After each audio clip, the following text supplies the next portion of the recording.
politicians trying to put them in internment camps, and who's doing that?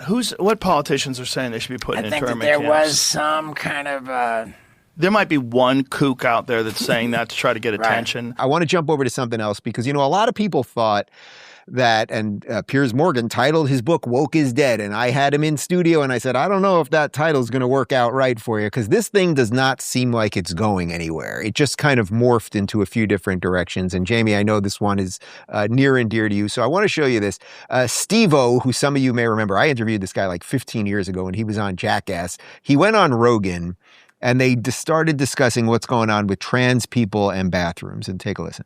They described to me a level of oppression that genuinely broke my heart. They said, hey, let me tell you, I am not allowed to use the bathroom at my own place of work. We've got That's not true. They're just not allowed to use the bathroom. It doesn't align with their biological sex. Okay. But you got to realize, they're not all, listen, I genuinely think there's people that feel like they are in the wrong biological sex. Sure. Right? But there's also people that are perverts. I just thought, man, I heard what they had to say about, politicians trying to put them in internment camps, and who's doing that? What politicians are saying they should be put in internment camps? I think there was some kind of there might be one kook out there that's saying that to try to get attention. There's no movement to try to put transgender people in internment camps.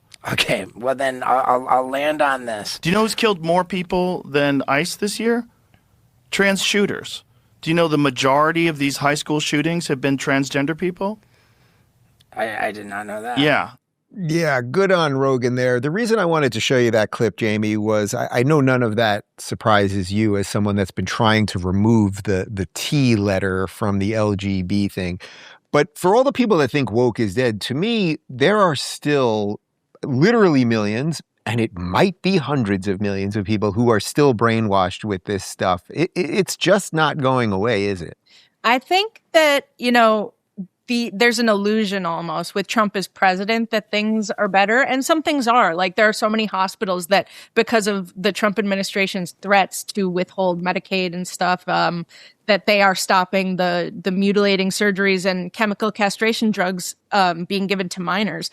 But the actual people in this country, I don't think the mentality has really shifted that much. It's just the leadership in charge is not allowing the insane policies to continue.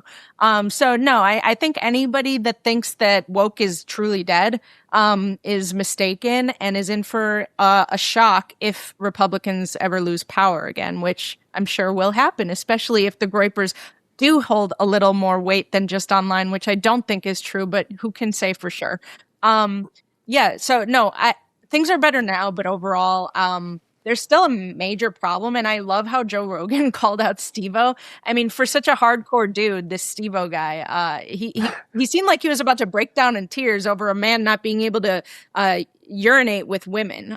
So I mean, the guy has been dropped on his head hundreds of times and kicked in the balls more than basically anybody since Bob Saget on America's Funniest Home Videos.